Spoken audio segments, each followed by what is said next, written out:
पहिल्यापासून एक वाक्य आपण रोज ऐकतोय, बेकार ऊन तर पिरानं.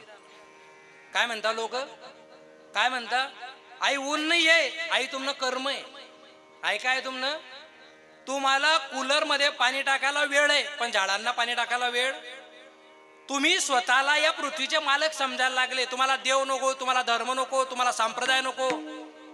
अजितदादा पवार सकाळी 5:30 वाजेला विमानामध्ये बसले. माझ्या फार आवडीचा नेता होता तो माणूस, कारण कोणाचा द्वेष त्यांनी कधी केला नाही. 5:30 वाजेला विमानात बसले. विमान उडालं, खाली गेलं, काहीतरी प्रॉब्लेम आला, परत वर गेलं, परत खाली आलं. काय झाला? फटाका झाला. तुम्ही एक गोष्ट लक्षात घ्या, तुम्ही ज्यांना आपलं म्हणताय ना, हीच लोक तुमच्या तोंडात माती घालणार आहे. काय म्हणणं आहे तुमचं? हीच लोक. हे डोक्यातून काढून टाकता. कारण आहे त्याला, नाही उरू आले ते अवतार येर ते पामर. राम गेले, कृष्ण गेले, छत्रपती गेले, महाराणा प्रताप गेले, झाशीची राणी गेली, कोणाला फरक पडलाय आजपर्यंत? शेवटी तुकोबर आहे, कंटाळले तुका म्हणे मेलो सांगता. ज्या तुकाराम महाराजांचं लोकांनी नाही ऐकलं, हे लोक आमचं ऐकणार आहे का? पण ऐकणार नाही म्हणजे सांगायचं नाही का? पण सांगत असताना जर तुमच्या अंतकरणामध्ये जर एक विकृती तयार होऊन गेली ना, एकच गोष्ट अंतकरणामध्ये ठेवा. कोणती? या पृथ्वीचे आपण मालक नाहीये. ज्या दिवशी भगवंताचं बोलवणं आलं, त्या दिवशी जिथं आलं तिथं, जसं आलं तसं जावं लागेल. तिथं कोणाचा वशिला चालत नाही. मग तुम्ही कीर्तनकार असा, तुम्ही गायक असा, तुम्ही कोणीही असा, मग कीर्तन ऐकणारे असा का कीर्तन चालू झाल्यावर घरी जाऊन झोपणारे असा, जो असेल तो, मरण प्रत्येकाला आहे. परंतु या मरणामध्ये 2 प्रकार आहे. मरणामध्ये किती प्रकार आहे? एकाचं चांगलं मरण होतं आणि एकाचं, काही लोक म्हणतात महाराज स्वर्ग नरक. मला माहित नाही स्वर्ग आहे नाही, नरक आहे नाही, परंतु जर देवांनी संतांनी शास्त्राने सांगितले तर आपण त्याचा विरोध करू शकत नाही. परंतु खऱ्या अर्थाने कलियुगाचा नरक कोणता आहे माहितीये का? एखाद्याला पॅरालिसचा झटका यावा आणि 4-5 वर्षे त्याने त्या खाटीवर पडावं, जागेवर घाण, जागेवर लघवी, जागेवर थुकतो. त्याची बायको त्याला नानो तितकं बोलून घेते, पण तो बोलू शकत नाही. येणारे जाणारे नाकाला तोंडाला रुमाल लावून जाता आणि मग त्याची बायको म्हणते, बाईल म्हणे खरे मरता तरी बरे नाशिले घर. जेव्हा 7 फेरे घेणारी बाई म्हणते अहो कवय मरी तवय, तेव्हा याच्या लक्षामध्ये येतं आतापर्यंत केलेला संसार कसा होता. मग हे सांगतात संत की संसाराच्या अंगी अवघीच व्यसने. आम्ही या कीर्तने ज्या गोष्टी करण्यासाठी भगवंताने तुम्हाला जन्माला घातलं त्या गोष्टी तुम्ही करत नाहीये, आणि ज्या गोष्टीने तुमचं अकल्याण होणार आहे त्या गोष्टी तुम्ही रोज करताय. परंतु मनोमार्ग गेला तो तेथेची मुकला, हरिपाठी स्थिरावला तोची धन्य. माझी विनंती आहे तुम्हाला, ज्या लोकांच्या आजूबाजूला तुम्ही फिरताय, गण गोत्र मित्र परिवार गल्लीचे भाऊबंदकीचे नातेवाईक, हे सगळेचे सगळे लोक एक दिवस स्मशानामध्ये एकटं सोडून येतील. एवढीशी राख होईल, तांब्यामध्ये टाकल्या जाईल आणि ती राख फेकायला सुद्धा कोणाचं रिकामपण होणार नाही. तुमची तेरव्याची पंगत लोकांनी खाल्ले, तुम्ही जन्माला आले होते, याच्याशी सुद्धा कोणाला घेणं देणं. मग जर मी मेल्याच्या नंतर जर माझं काही अस्तित्व शिल्लक राहणार नसेल, मग या लोकांच्या नांदी लागण्यापेक्षा जी लोक माझ्या तोंडात माती घालणार आहे, मी त्या भगवंताला नांदी का लागू नये, जो मला मुक्ती देणार आहे. अंतकालेच मामेव स्मरण मुक्त. याचा सुद्धा चुकीचा अर्थ सांगतात काही विद्वान लोक. मरता मरता देवाचं नाव घेतलं का मुक्त्या देतो, अजिबात नाही. श्लोक वेगळा आहे. अंतकालेच स्मरण, स्मरण शब्द फार महत्वाचा आहे. आणि स्मरण तेव्हाच होतं जेव्हा ते स्मृतीमध्ये असतं. स्मृतीत नसेल तर स्मरण कसं होईल? 1 मिनिट ऐक जाता. विनेकरी बाबा कितवीला आहे तुम्ही? 10वी. 10वीच्या पेपरला तुम्ही बसले आणि तुम्हाला प्रश्न आला. आता प्रश्न आल्याच्या नंतर खाली उत्तर लिहिण्यासाठी तुम्ही काय करणार? कॉपी करणार? काय करणार? लिहिणार ना. मग काय लिहिणार? आठवून लिहिणार का पुस्तक उघडून लिहिणार? आठवणे म्हणजे स्मरण करणे आपल्या सोप्या भाषेत. मग आता मला एक सांगा, जो प्रश्न तुमच्या समोर आलेला आहे त्याचं उत्तर लिहिण्यासाठी तुम्ही जे आठवताय, तुम्ही जे स्मरण करताय, याचा अर्थ तुम्ही त्याचा काय केलेला आहे? सराव केलेला आहे, अभ्यास केलेला आहे. तुमच्या हृदयामध्ये तुमच्या बुद्धीमध्ये ते छापल्या गेलेलं आहे. जर समजा तुमच्या पुढे असा प्रश्न मांडला की जो तुम्ही कधी वाचलाच नाही, उत्तर लिहू शकता का? नाही. मग जे स्मरण, जे स्मृतीत असतं ते स्मरणात येतं. आणि जर स्मृतीत नसेल तर स्मरण होऊ शकत नाही. म्हणून फक्त मरताना देवाचं स्मरण केलं की मुक्ती भेटते असं नाही. जिवंतपणे तुम्हाला त्याचा सराव करावा लागेल, नामचिंतन सतत करावं लागेल. आणि सतत केलेल्या नामचिंतनाचं मरता मरता स्मरण झालं, भगवान परमात्मा मुक्ती दिल्याशिवाय राहणार नाही. पण त्या मुक्तीसाठी तुम्हाला फक्त मरताना देवाचं नाव नाही घ्यायचंय, तर मरेपर्यंत घ्यायचंय. मरेपर्यंत घेणार तरच मरताना येईल, नाही तर येऊ शकत नाही. हा साधा सिद्धांत डोक्यामध्ये घाला. म्हणून अभ्यासाशी सांग कार्यसिद्धी. एकदा काय झालं पोरांनो माहितीये का, अर्जुन आणि भगवंत रथाने जात होते. आता गल्लीने जात असताना एका ब्राह्मण देवतेचे पोरं मेलेले होते आणि ती बाई रडत होती. मग आता जो मेला त्याला कोणी जिवंत करू शकतं का? नाही करू शकत. मग आता पुढे गोपाल कृष्ण रथ चालवताय, मागे अर्जुन आहे. नेमकं युद्ध जिंकलेला होता, अंगामध्ये ताकद होती, धनुर्धर होता. माझ्यासारखा जगामध्ये कोणीच नाही. छाती टोकायचा, मुछला ताव द्यायचा. भगवंत ऐकतो फक्त, भगवंत बोलत नाही. आणि मग अर्जुनाने ते मेलेले मुलं बघितले आणि ती आई रडताना बघितली. पोराव काय झालं माहितीये का, ते पोरं मेलेले. अर्जुन रथाच्या खाली उतरला आणि त्या बाईला विचारतो काय झालं. त्या बाईने सांगितलं की माझे मुलं गेले. कोण घेऊन गेलं? म्हणे यमदूत घेऊन गेले. यमदूत माझ्या राज्यामध्ये, मला न विचारता यमदूत? अरे आता नको करू, तू शेवटी अर्जुन आहे. आता इथं देव गंमत बघतोय. इथं देव काय बघतोय? अर्जुनाच्या बोलण्याची भगवंत गंमत बघतो की हा कसं बोलतो, यमदूतावरती कशी सत्ता करू शकतो हा. आणि मग अर्जुनाकडे देवाने फक्त असं बघितलं. अर्जुन खाली उतरले. टेन्शन घेऊ नका, संध्याकाळपर्यंत तुमच्या मुलं जिवंत आणून देतो. आणि जर तुमचे मुलं आणून दिले नाही, मी स्वतः आत्महत्या करून टाकेल. देव फक्त ऐकतोय. आणि अर्जुनाने आपला धनुष्यबाण घेतला, रथ घेतला आणि डायरेक्ट यमदूत लोकांमध्ये. आणि तो दरवाजा वाजवायला सुरुवात केली. खरंच सांगा, दरवाजा उघडेल का यमदूत? हा बाण मार, तो बाण मार, हे अस्त्र मार, ते अस्त्र मार. पण शेवटी काय उपयोग झाला? 4 वाजले संध्याकाळचे. परत खाली आला, चेहरा पडलेला होता. वि.स. खांडेकर खूप छान म्हणतात, बोलताना विचार करावा, बोलून विचारात पडू नये. मला तसं म्हणणं नाही होतं, म्हणाई जायला गुपचुपट आहे का बरं का. मला आई राणी येत नाही, मी तितकं बोलण्याचा प्रयत्न करतो. अर्जुन खाली आला आणि त्या बाईने विचारलं का माझे मुलं? मला माफ करा म्हणे, मी तुमचे मुलं आणू शकलो, पण आता माझ्या ठरल्याप्रमाणे, क्षत्रिय वचनाप्रमाणे मी आता अग्नीमध्ये, अग्नी पेटली. अर्जुन उडी मारणार, भगवंताने हात धरला. अर्जुना, हे वाक्य महत्वाचं आहे. अभ्यासाशी सांग कार्यसिद्धी. हात धरला. अर्जुना काय झालं? म्हणे वर गेलो, म्हणे सगळे अस्त्र संपले. दरवाजा काही उघडला? मग तू नाही म्हणे, आता ठरल्याप्रमाणे मी आत्महत्या. अर्जुना, इथं मरायचंच आहे ना, मग एक काम कर ना, वर जाऊन मर ना. म्हणे कस काय? अस्त्र सगळे संपले. डोकं मार दरवाजाला. डोकं मारता मारता मारता मारता इथंही मरायचं आणि तिथंही मरायचं. अर्जुन म्हणे तू पहिले का नाही बोलला? तू ऐकलंच नाही म्हणे. तुला अशी आग भरेल होती म्हणे, धनुर्धर नि असं नि तसं नि येऊ करेन, जठे लात मारचू, तटे पाणी काढचू. आज का आला वर. आणि त्या यमदूताच्या, यमराजाच्या दरवाजाला अर्जुन आता डोकं मारायला लागला. डोकं मारता मारता मारता मारता 2 तास झाले डोकं मारून, पण दरवाजा काही उघडला. आणि शेवटी अर्जुनाला चक्कर येऊन अर्जुन त्या दरवाजावर पडला आणि दरवाजा उघडला. दरवाजा उघडला. म्हणजे छोटे छोटे का असे ना, शेवटपर्यंत प्रयत्न करा. काय सांगता येतं, शेवटच्या प्रयत्नाला यश भेटेल. अभ्यासाशी सांग पोरव, खरंच सांगा, ब्लेडचं पान आणि कुऱ्हाड दोघीपैकी कोणतं चांगलं आहे?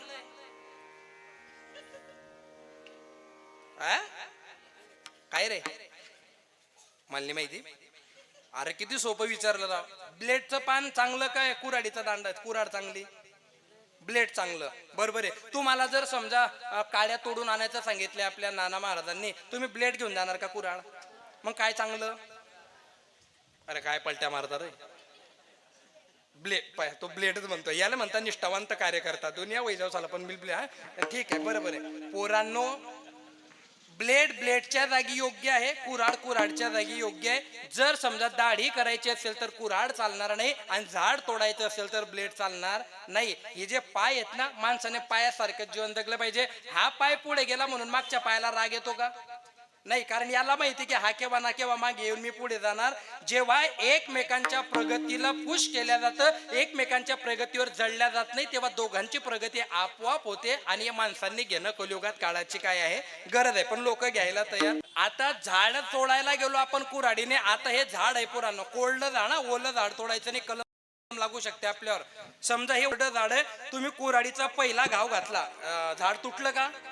नाही. दुसरा घाव घातला, तुटलं का? मग असं तुम्ही 10, 15, 20 वेळा घाव घातले, झाड तुटेल का नाही? मग शेवटचा घाव झाड तुटलं, याचा अर्थ पहिला मारलेला घाव वाया गेला का? नाही. पहिल्या घावापासून प्रोसेस चालू झाली, शेवटच्या घावाने ती प्रोसेस संपली. म्हणून या गोष्टी जर तुम्ही डोक्यामध्ये घातल्या, पहिल्याच प्रयत्नामध्ये यश भेटेल, पहिल्याच प्रयत्नामध्ये आपला उदो होईल, पहिल्याच प्रयत्नामध्ये आपलं कौतुक होईल, असा चुकूनही विचार करायचा नाही. साधना करत राहायची. एक दिवस औचित्य साधून भगवान परमात्मा तुमच्या साधनेवर खुश होऊन तुम्हाला त्रैलोक्याची चांगली पदवी प्राप्त करून दिल्याशिवाय राहणार नाही. फक्त तुम्ही सातत्याने ते प्रयत्न करत राहा. मग प्रयत्न करता करता कधी कधी असं एखादी गोष्ट साध्य होते, पण काही गोष्टी काही साध्य होत नाही. परंतु तुमच्या माहितीसाठी सांगतो, या जगतामध्ये काहीही अवघड नाही. फक्त अंतःकरणापासून जर तुम्ही ते ठरवलं तर, आणि त्याची साधना वृत्ती अभंगाच्या दुसऱ्या चरणात.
काही गोष्टी अवघड वाटतात, याचं कारण असं आहे, आपण त्या गोष्टींकडे कधी पॉझिटिव्ह नजरेने बघितलंच नाही, कधी त्या गोष्टीचा अभ्यास केलाच नाही, कधी त्या गोष्टीबद्दल आपण चांगले विचार ठेवले नाही. परंतु या जगतामध्ये ज्या ज्या मोठ्या गोष्टी घडलेल्या आहेत, त्या कोणीतरी प्रयत्न केल्याशिवाय घडू शकत नाही. दोंड्याचा महिना चालू आहे, जो भेटेल त्याला मामा म्हणतोय मी या महिन्यात. जो भेटी त्याला मामा. तुम्ही म्हणा कोणाला, एक महिना दुसरा नातं लावायचं. या दोंड्याच्या महिन्यामध्ये धोंडा का दिला जातो चोपदार?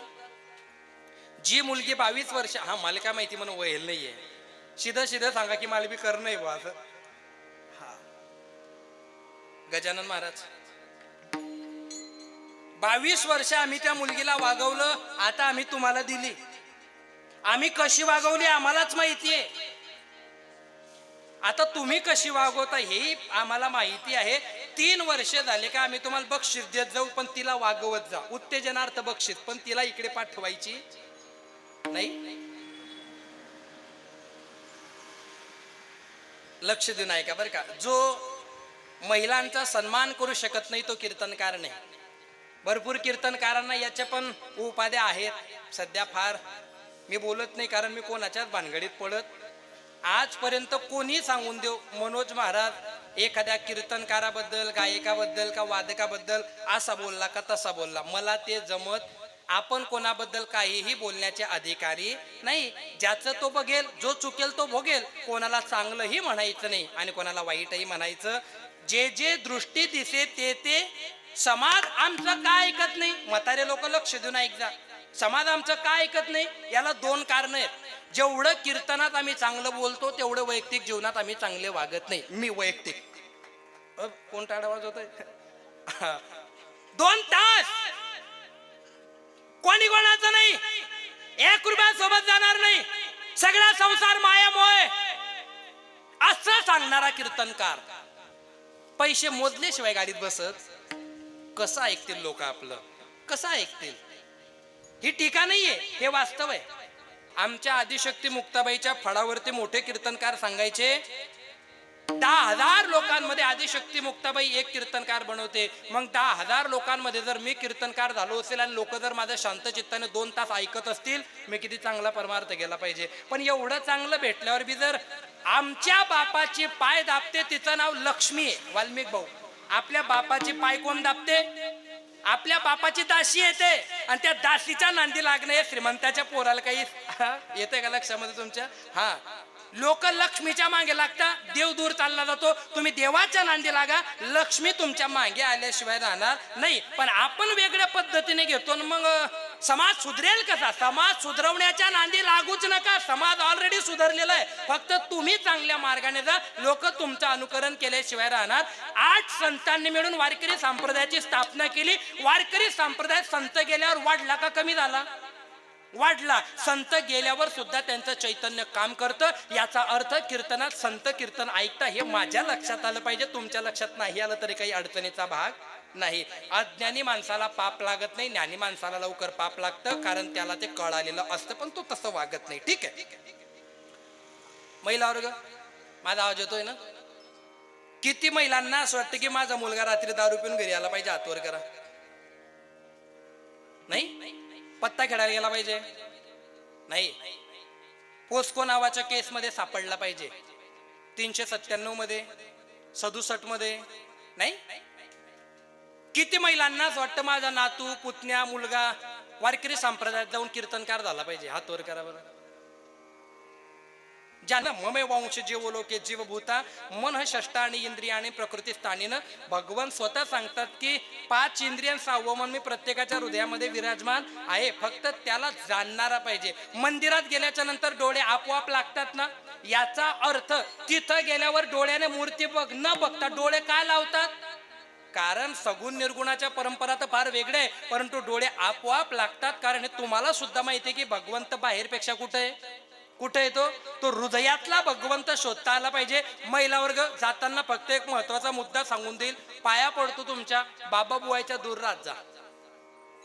खरात नावाचं प्रकरण बघितलं तुम्ही? खरात नावाचा बाबा सापडला आणि आमच्या लोकांना तुम ना महाराज लोक. आपला काय संबंध? काय संबंध? या महेंद्र पाटीलला सुद्धा एक जण डोकं लावत होता, तुम ना आम ना महाराज लोक. वारकरी शिक्षण संस्थेमध्ये शिकलेला वारकरी संप्रदायाचा पाईक चुकून सुद्धा अशा प्रकरणात ना आजपर्यंत सापडलाय ना याच्या पुढे कधी सापडू शकतो, कारण त्यांच्यावर जोगबाबांचा आशीर्वाद आहे. पण ज्या लोकांनी, आणि तुम्ही, तुमच्या पाया पडतो मी, सगळे बाबा बुवा हिंदू धर्मातच जन्माला येतात. कोणता बी बाबा उठतो मग ऐसा करू. अरे या जगतामध्ये साला असा कोणता बाबा बुवा जन्माला आला नाही की जो तुमचं कल्याण करू शकतो. जर तुमचं कर्म चुकलं असेल तर लक्षात ठेव जा, कर्म सर्वोपरी. जर कर्म चुकलं, राजा दशरथाला बिन पाण्याचं मरावं लागतं. कर्म चुकलं, रामाच्या बायकोला रावण घेऊन जातो. कर्म चुकलं, रामाला वनवास भोगावा लागतो. कर्म चुकलं, रावणाला क्षय रोगाने मरावं लागतं. कर्म जर चुकलं तर भगवंताची आत्या कुंती माता जंगलात जडून मरते. त्याचा सख्खा भाचा अभिमन्यू रणांगणामध्ये 7 जण कापून मारतात. त्याच्या बहिणीचं वस्त्रहरण होतं. आणि ज्या रामाचं चुकून कर्म चुकलं, ज्या रामाने बलीला लपून बाण मारला, त्याच बलीने पुढच्या जन्मामध्ये कृष्णाचा जीव घेतला. आणि शेवटी युद्ध संपल्याच्या नंतर गांधारी जवळ गेले आणि मग गांधारी म्हणते, तू माझ्या मुलांना मारून टाकलं, मी तुला शाप देते, तुझ्या 56 कोटी यादवांचा नाश झाल्याशिवाय राहणार नाही. त्यावेळेला भगवान गोपाल कृष्ण जे बोलतात ते ऐकण्यासारखं आहे. काय म्हणतो माहितीये भगवंत? तुझे मुलं मी नाही मारले, तुझे मुलं तू मारले. म्हणे कस काय? म्हणे माहितीये म्हणे मला, मी डोळ्यावर पट्टी बांधली होती, त्या डोळ्यावर नाही पट्टी बांधली, तू तुझ्या मुलाच्या प्रत्येक चुकीवर पट्टी बांधली. महिला वर्ग, कौरवांचा नाश हा, ते मुलं वाईट वागत होते आणि तुम्ही गुपगुमाने ऐकत होते. कौरव वाईट वागत होते, भीष्माचार्य ऐकत होते, कौरव वाईट वागत होते आणि त्यांचा बाप पुत्र मोहामुळे काहीही एक शब्द बोलायला तयार नव्हता आणि मुलांचे सगळे चुकीचे लाड पुरवण्यामध्ये त्या मुलांचा नाश झाला, त्या मुलांचा अंत झाला. पहिल्यांदाच दारू पिऊन मुलगा घरी आला, जर त्याच्या बापाने त्याला फटकवला, तो मुलगा डबल दारू पिईल का? पण पहिल्यांदा दारू पिऊन आल्याच्या नंतर त्याच्या बापाने फटकवायला घेतला आणि तुम्ही मध्ये आल्या. खरंच सांगा, तो बाप मेल्यावर तो तुमचा ऐकणार आहे का? आपलेच कर्म आपल्या पदरात पडतात. पण यांना सुधरवणं बी काही फार मोठं अवघड नाहीये. याच्या ठिकाणी गुणनिधीचा दृष्टांत येतो. शिव महापुराणामध्ये यज्ञदत्त नावाचे ब्राह्मण होते पुराव. काय नाव त्यांचं? शेवटचा दृष्टांत कीर्तन संपलं, जास्त बोलणार नाही मी आता, कारण गाडी डायरेक्ट आली ना, फाटाना फुटा काही नाही लागलाय, डायरेक्ट गाडी. आणि जी गाडी डायरेक्ट येते ती काही गावं सोडून देते. लक्ष देऊ नका, मुक्काम करू आता बरं का. आता यज्ञदत्त नावाचा ब्राह्मण, गुणनिधी नावाचा मुलगा झाला. लहानपणापासून त्याला पत्ता घ्यायची सवय होती. काय खेळायची सवय होती? पत्ता खेळणं चांगलं आहे का वाईट आहे? वाईट आहे. बघा, यांच्या तोंडात वाईट हे आलं म्हणजे ही मुलं चांगल्या प्रकरणामध्ये आहे. मी पत्त्यावर बाकीच्यांना बोलणार नाही. ऐका आता, पत्ता खेळायचा, चोरी करायचा. एक दिवस त्याने काय केलं, त्याचे वडील आंघोळीला गेले, यज्ञदत्त, आणि त्या आंघोळीला गेल्यावर पूर्वीचे लोक सोनं चांदी बाहेर काढून ठेवायचे, मग आंघोळ करायचे. त्यांनी त्यांचे सोन्याची अंगठी त्या मोरीच्या भिंतीवर ठेवली आणि ते आंघोळीला निघून गेले. पत्ता खेळणाऱ्याला लाज राहत नाही. का लाज नाही? कारण त्याला फक्त पत्ता महत्वाचा असतो. आणि पत्ता खेळायला धर्मराज युधिष्ठिर जरी बसला तरी त्याचं अकल्याण होतं. दूतम कपट मामेव, भगवंताची विभूती कपट करायचं सांगितलंय आणि ते कपट धर्मराजाने केलं नाही. तो एक स्वतंत्र मुद्दा आहे, त्याच्यावर आपल्याला बोलायचं नाही. पोरव, अंगठी घेतली, पत्ता खेळायला गेला, गेली, परत आला. बापाने विचारलं अंगठी बघितली का? म्हणे नाही. आईला विचारलं का ग तू बघितली का? म्हणे नाही. मग आता मुलगा नाही म्हणतो, बायको नाही म्हणतो, हरवली असेल. 4 दिवसाने ती अंगठी एका जुगाऱ्याच्या हातात सापडली. आता जुगाऱ्याचा हात पकडून यज्ञदत्त नावाच्या ब्राह्मणाने विचारलं, ही माझी अंगठी तुझ्याकडे कशी? त्याने सांगितलंय, मला विचारापेक्षा 2 पोऱ्याला विचार. मेला बाप. बाप मेला. का मेला? कारण वास्तव बाहेरून माहिती पडलं. घरी आला, का ग अंगठी बघितली होती का? म्हणे नाही. नाही म्हणता अशी वाजवली त्याने. ओरिजिनल होता ना, तो डुप्लिकेट नव्हता. गुणनिधीला बोलवलं, बेटा अंगठी. म्हणे मला नाही माहिती. असा जोडला त्याला. त्याला बी घराच्या बाहेर काढलं आणि तिला बी घराच्या बाहेर काढलं. तुम्ही तसं करता नका, तुमले जेमतेम भेटेल, फक्त ऐका. हा, उपाधी होऊ शकते. गुणनिधी ही बाहेर आणि बायको ही. आता गुणनिधी आला काशी क्षेत्रामध्ये, बापाच्या जीवावर खात होता, त्याच्यामुळे बापाचे कष्ट समजले नाही. पण आता पोटात भाकर नाही. काही मुलं म्हणताना मी घर सोडून निघ जासू. महिला वर्ग, ज्या मुलाने सांगितलं मी घर मारा वाव नाही, त्याच दिन तवय ना तवय निघ, आणि मग त्याला त्याची लायकी समजेल. कोणता मित्र कोणता किती दिवस वागवतो आपण बी बघून घेऊ. मी सुद्धा गेलो होतो शेगावला, 28 दिवसात परत आलो होतो. घरची सर येत नाही. किती बी मोठा मातंबर असू द्या, रातले तो ती पाठी जांभलसच. हा, आणि जो मायबापावर राग करतो, जो मायबापले वैनाने तुझ्या मग कोण लेज वाव, जाऊ दे, तो आपला मुद्दा. गुणनिधी भजनासाठी बसला. मस्त भजन चालू होतं. भजन ऐकता ऐकता त्याचं भजनात चित नव्हतं. त्याचं त्या मंदिरात ठेवलेल्या नैवेद्याकडे चित होतं. मग याने तो नैवेद्य बघितला, पण भजन संपल्याशिवाय हे जाणार नाही भजनी लोक, आणि तो नैवेद्य खायला भेटणार. भजन संपलं, 11 वाजेला भजनी मंडळ चाललं गेलं. हा नैवेद्य घ्यायला गेला आणि याच्या अंतकरणामध्ये बघा, देवाच्या मंदिरात गेल्यावर एनर्जी चांगलीच येणार. त्याने भोलेनाथांच्या मंदिरात दिवा विजलेला बघितला आणि आपण खाण्याच्या आधी पहिले भोले बाबाला दिवा लावून टाकू, बुद्धी चांगली आली. पण दिवाच नाही, दिवा येतो वात नाही.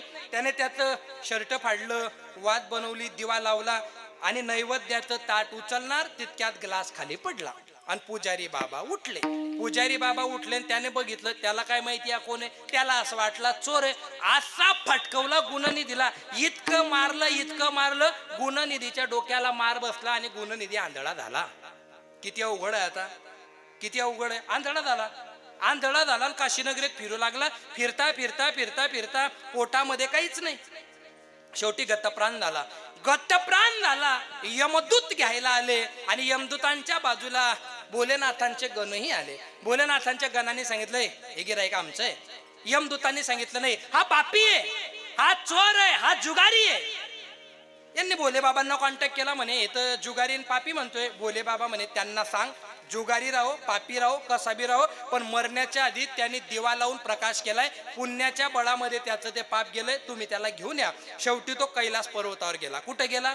कैलास पर्वतावरती गेला. आणि तिथं गेल्याच्या नंतर सुद्धा त्याने साधक भक्ती केली. पुढच्या जन्मामध्ये कलिंग देशाचा राजा झाला. आणि कलिंग देशाचा राजा केल्यामुळे पार्वती मातेला ईर्ष्या वाटली. आणि पार्वतीला ईर्ष्या वाटल्यामुळे कलिंग देशाचा राजा जो मागच्या जन्मात गुणनिधी होता, तो सगळ्या देवांचं धन सांभाळणारा कुबेर म्हणून जन्माला आला.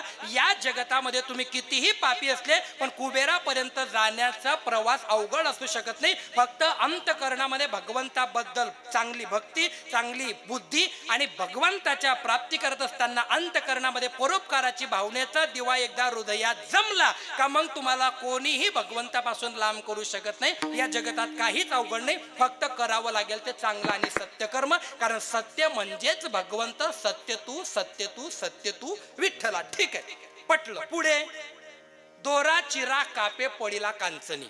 संपलं कीर्तन. दोरा, दोरा समजतो? दोरा, चिरा, चीर, हा, कापा. समजा एखादा फिट धागा बांधला आपण तर आपल्या हाताला काय पडतो? कापा पडतो. दोरा, चिरा, कापे. आता कापे म्हटलं म्हणजे कापाई जायले. पडीला कांचनी. कांचनी म्हणजे याच्यावर आपण तीन घेऊ शकतो, माणिक घेऊ शकतो, हिरा घेऊ शकतो. हिरा माहितीये? हिरा कशापासून तयार होतो? हिरा हा कोळशापासून तयार होतो. सायन्सचा मी MPSC 4 वर्ष केली. दगडापासून नाही तर दगडी कोळशापासून. हजारो वर्ष पृथ्वीच्या गाभ्यामध्ये जो कोळसा तापतो, त्या कोळशाचं एवढं तापतो, एवढा तापतो की शेवटी तो हिरा होतो. तो काय होतो? आणि तो हिरा एवढा कठीण होतो. हिरा ठेविता राणी, वाचे मारिता दोघांनी, तोची मोल पावे खरा करणीचा सुरा. हिरा माहितीये? हिरा ऐरणीवर ठेवा, वरून घन मारा, तो एक तर घनात जातो, एक तर ऐरणात जातो, पण फुटत नाही. एवढा कडक असलेला हिरा. पण जर दोऱ्याने जर तुम्ही त्याला निस्तेश काचत राहिले तर त्याला सुद्धा कापा. तर महिला वर्ग, जुन्या म्हाताऱ्या बाया विहिरीवर पाणी काढायला जायच्या, बरोबर आहे? बोला ना, मी काय चुकीचं बोलतोय का? पाणी काढायला जायच्या ना. पूर्वीच्या म्हाताऱ्या पाणी काढायच्या. अजून बी दंड बंडकडे एक गुम्मामा आहे की नाही आजी? अजून बी कसे दंड आहे? पूर्वीच्या गाडी पाया पाणी काढायच्या तर तुम्हाला आळणी म्हणायच्या. आणि आताच्या पोरी जिम मध्ये जाऊन त्या दोऱ्या अशा अशा करता. अरे आमचंच आहे. एका माणसाची ढेरी पुढे आली, विश्वनाथ बाबा.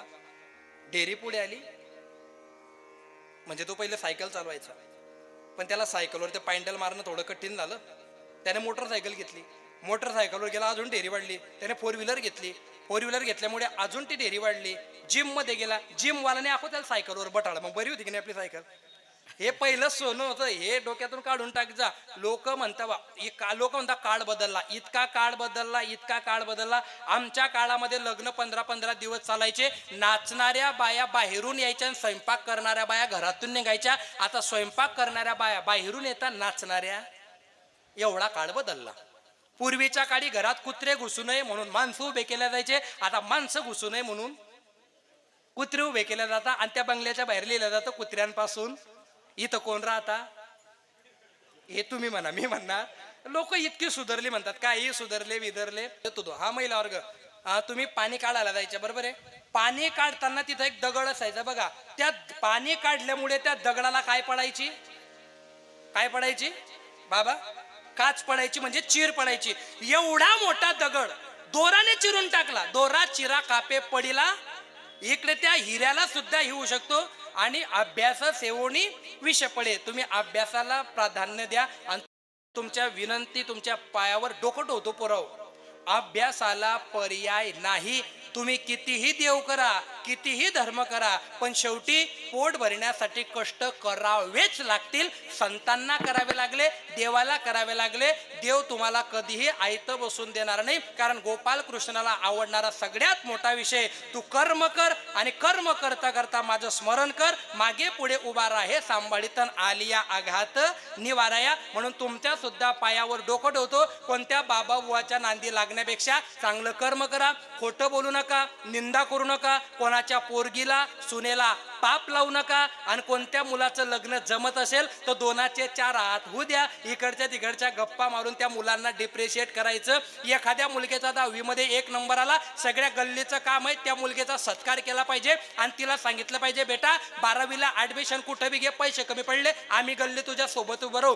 सगळ्या गावाने नाव घेतलं. तिने सख्खी काकू म्हणे, हिने इथली लायकी नाही म्हणे, हिने त्या अभ्यास बी करेल होता, हिने कॉफ्या चालत होती. म्हणजे चांगलं मनाने दानत नाहीये. आणि जर चांगल्याला चांगलं मनाची दानत नसेल, कितीही देव करा, देव काही बाजारचा भाजीपाला एखाद दिवशी भोले बाबावर पाणी नाही टाकलं तरी चालेल, कारण त्याच्या डोक्यावर ऑलरेडी गंगा आहे. पण आपल्यामुळे कोणाच्या डोळ्यात पाणी येणार नाही. एवढं जर तुम्ही या कलियुगात सांभाळलं, तुम्हाला काहीच करायची गरज नाही. शबरी मातेसारखा शोधत येऊन तुमचे उष्टे बोरं भगवंत खाल्ल्याशिवाय राहणार नाही. फक्त अंतकरणातलं पाप बाजूला करा, तुमच्या डोक्यातली घाण बाजूला करा, चांगलं बोला, चांगलं वागा. भगवंताला याच गोष्टी अपेक्षित असतात. दुसऱ्या कुठल्याही गोष्टीने भगवंत प्राप्त होऊ शकत नाही. आणि सगळ्यात जास्त आवडतं त्याला नामचिंतन. कलियुगा माझी करावे कीर्तन, तेने नारायण. मग नेमकं नामचिंतन कसं असं? विठोबा रखुमाई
शेवटचा एक दृष्टांत दिला.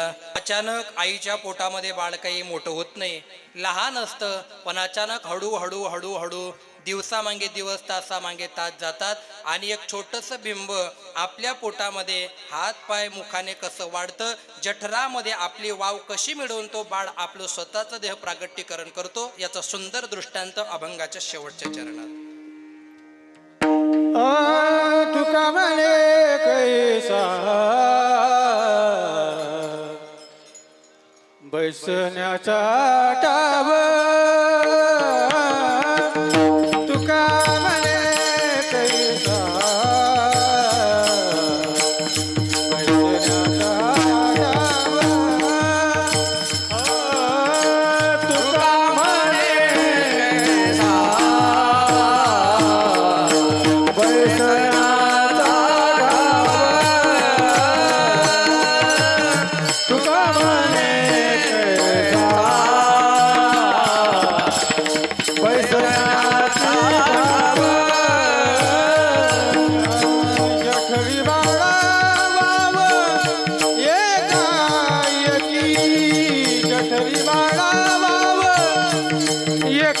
नायकी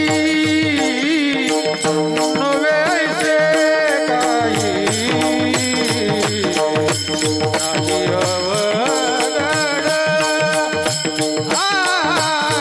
नवे ऐसे काही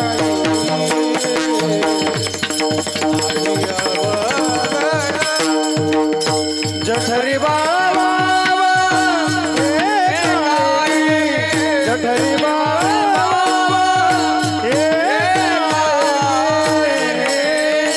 नवे ऐसे काही नाही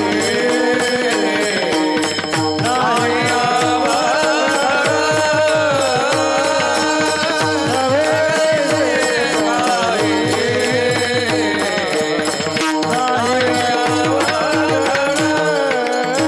नाही काही वाळ तोची वरी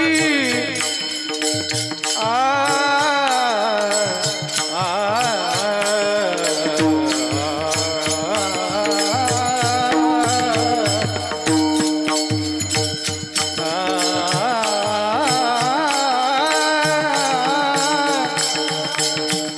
नाही काही वाढ तोची वरी आ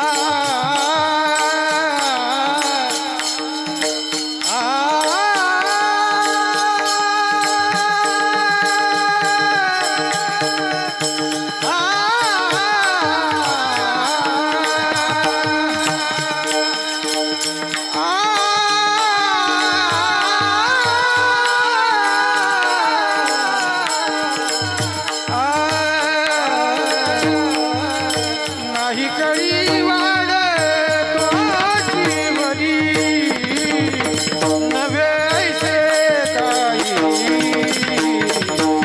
नाही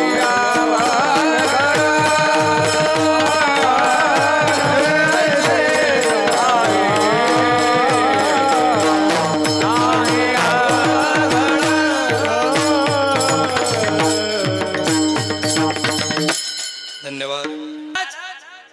आमच्याकडे सगळं व्यवस्थित होतं त्याच्यामुळे देव धर्म वगैरे असं का. पण एक गोष्ट नेहमी करता लक्षात ठेवता, तुम्ही कोणी असा, IAS अधिकारी आत्महत्या करतो, IPS अधिकारी आत्महत्या करतो, एखादा पुढारी आत्महत्या करतो, याचा अर्थ पैशाने सुख विकत घेता येत नाही, सुविधा विकत घेता येतात आणि शेवटी सुख फक्त अध्यात्मामध्येच आहे आणि ते तुम्हाला मान्य करावं लागेल. सगळ्यांनी आनंद घ्यायचा. आता सज धज कर जिस दिन मौत की सहजादी आएगी, ना सोना काम आएगा ना चांदी आएगी, ना सोना काम आएगा ना चांदी आएगी. ना सोना कमाएगा चांदी आएगी ना सोना कमाएगा चांदी आएगी भजन कर जवानी में बुढ़ापा किसने देखा है. भजन कर मस्त जवानी में बुढ़ापा किसने देखा है भजन कर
एकदा टाळ्या वाजवा.